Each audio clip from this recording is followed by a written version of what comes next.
के समय हमारे साथ मौजूद है सर। असेंबली में आपने जो है वो टूरिज्म को लेकर बात की। दूसरा, भारतीय जनता पार्टी पर आपने जो है ये कहा कि वो नशे बनाने की यानी कि इक्विपमेंट उनके पास है, और तीसरा आपने जल जीवन स्कीम को लेकर कहा कि घोटाला है। मैंने टूरिज्म इसलिए नहीं कहा, मैंने टूरिज्म इसलिए कहा कि जम्मू कश्मीर का अपना एक रेवेन्यू जनरेट हो। ठीक है, मैंने रेवेन्यू की बात की है, रेवेन्यू को बढ़ाने की।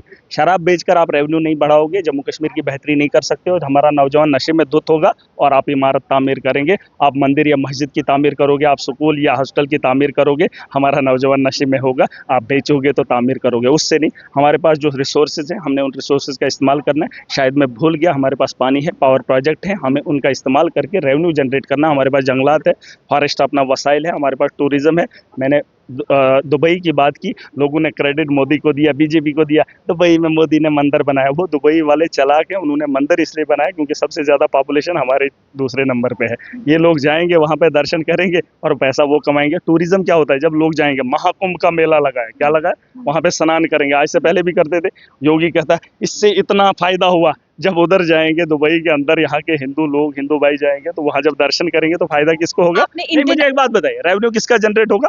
वो उन्होंने तेल के खात्मे के बाद का प्लान किया हुआ है। हमारे यहाँ शाम के खाने का इंतजाम सरकार के पास अभी नहीं है, पैसे की कमी है। उस पैसे को जनरेट कैसे किया जाए वो बड़ा जरूरी है। और यहाँ एलजी के दौर में चुहलाना होता है, 7 रुपए से सरकार चलाना चाहेंगे, और जो बचा कुचा पैसा है उसे लूट कर सर्कुलेशन ऑफ मनी, इसके बारे में सबको ध्यान देना चाहिए। Circulation of money Jammu Kashmir कदम खत्म हुआ है, उसको वापस लाने के लिए इंटरनेशनल ग्राउंड की भी बात की। बिल्कुल, मैं कहता हूं जो चीजों से मुमकिन हो सकता है रेवेन्यू जनरेट करना। जैसे अगर आप देखेंगे बाहर के लोग आएंगे, जब प्लेयर आएंगे तो बाहर के लोग भी मैच देखने आएंगे। जब बड़े लोग आएंगे तो बड़े बड़े यहाँ पर हमारे कारोबार चल सकते हैं। इस वक्त आप किसको जो है बड़े होटलों में देखेंगे या पैसा लाते हुए, इधर कौन पैसा ला रहा है? इस समय आप देख रहे हैं कि जम्मू कश्मीर में पाकिस्तान से फंड आ रहा था, मिलिटेंसी की वजह से वही चलता था, बाकी और कोई रेवेन्यू नहीं है यहाँ पर। उस चीज को ठीक करना चाहिए। मैं कहता हूँ अपना रेवेन्यू जनरेट करना है। लोगों को उम्मीदें होती है वो देगा, अपना रेवेन्यू हमने खुद जनरेट करना ताकि जम्मू कश्मीर की बेहतरी। आप देख रहे हैं कि जम्मू कश्मीर में जो टूरिस्ट स्पॉट हैं उनसे रेवेन्यू कहीं ना कहीं जनरेट नहीं कहाँ है? आपको अगर होता रेवेन्यू, अगर होता नहीं, दुबई क्यों इतना तरक्की कर रहा है? उसके पास तेल के कुएं हैं, लेकिन उसको पता है जब कुआं खत्म हो जाएगा तो रेवेन्यू कहाँ से लाना है। और उसने बड़ी बड़ी ऐसी बिल्डिंगें वो उसने ऐसे नहीं बनाई।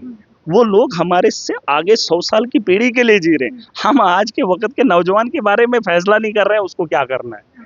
आप कह रहे हैं आगे आने वाली नस्लों का क्या हाल होगा? इनको बोलो शराब से उठकर, भाजपा को छोड़कर, अपना दिमाग लगाकर जम्मू कश्मीर जो एलिगेशन आपने नहीं लगा रहा हूँ मैं। कौन सा एलिगेशन है? बताओ यहाँ का नौजवान पढ़ा लिखा कहाँ है? इक्विपमेंट है भारतीय जनता पार्टी के पास नशे की, वो छोड़ो ना, बताओ नौजवान की हालत क्या है? मुझे ये बताओ ना, आप कहाँ खड़े हो, मैं कहाँ खड़ा हूँ? आप जाइए, स्कूल में पढ़ने वाला बच्चा कहाँ खड़ा है? उसका बाप उसकी फीस दे पा रहा है, नहीं दे पा रहा है? आप उनकी जरूरत, शादी कर पा रहा है, नहीं कर पा रहा है? आप इस वक्त तो उसका बाप कमा रहा है ना, तो उसका बच्चा खा रहा है। जिस वक्त बच्चे पे वो बोझ पड़ेगा वो आत्महत्या करेगा। लिख लो मेरी बात, क्योंकि इस वक्त बाप जो है ना वो पुराना है और वो कमा कर बच्चे के लिए सोच रहा है, और वो बच्चा शादी नहीं कर पा रहा है क्योंकि वो बाप की हालत को बर्दाश्त नहीं कर पा रहा है।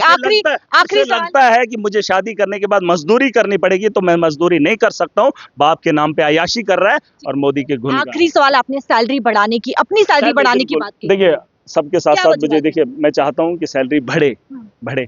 वो इसलिए भी, ये मुझे कोई जाती इंटरेस्ट नहीं, मैं चाहता हूं बाकी एमएलएज भी जो अच्छा करना चाहते हैं उनको भी सैलरी मिले, करप्शन से बाज आ जाए। करप्शन को रोकने के लिए मैं चाहता हूं कि सैलरी अभी आपको दी जा रही है वो इनफ नहीं है। देखिए, एनफ तो इनके पास करोड़ों खरबों भी है, तब भी एनफ नहीं है। एनफ किसके पास है? कोई मानता है मेरे पास है पूरा? मैं ये कह रहा हूँ कम से कम इनको लगाम लगाने के लिए 1.5 लाख है, 1.5 लाख और दे दो ताकि ये साल 2 साल सोचें कि नहीं यार इतने में काम करेंगे। काम करने बहुत बहुत शुक्रिया बातचीत करने के लिए। देखिए, महराज मलिक, विधायक महराज मलिक ने जो है वो टूरिज्म को लेकर बात कही कि जम्मू कश्मीर एक जन्नत है और यहाँ पर ऐसे टूरिस्ट स्पॉट होने चाहिए, ऐसी जगहें होनी चाहिए जहाँ से रेवेन्यू ज्यादा से ज्यादा जो है वो जनरेट हो सके। दूसरा इन्होंने जो है वो इंटरनेशनल ग्राउंड यहाँ पर बनाने की बात कही है, और साथ ही साथ भारतीय जनता पार्टी को ये कहते हुए नजर आए हैं कि भारतीय जनता पार्टी जहां पर नशे जो है वो बेचने की इक्विपमेंट्स, यानी कि दवाई बनाने की जो है वो इनके पास, नशे की दवाई बनाने की जो है इक्विपमेंट्स इनके पास जो है वो है, इस प्रकार का जो है वो भारतीय जनता पार्टी को महराज मलिक असेंबली में कहते हुए जो है वो नजर आए हैं। कैमरा पर्सन संजय के साथ शिल्पा शर्मा, जब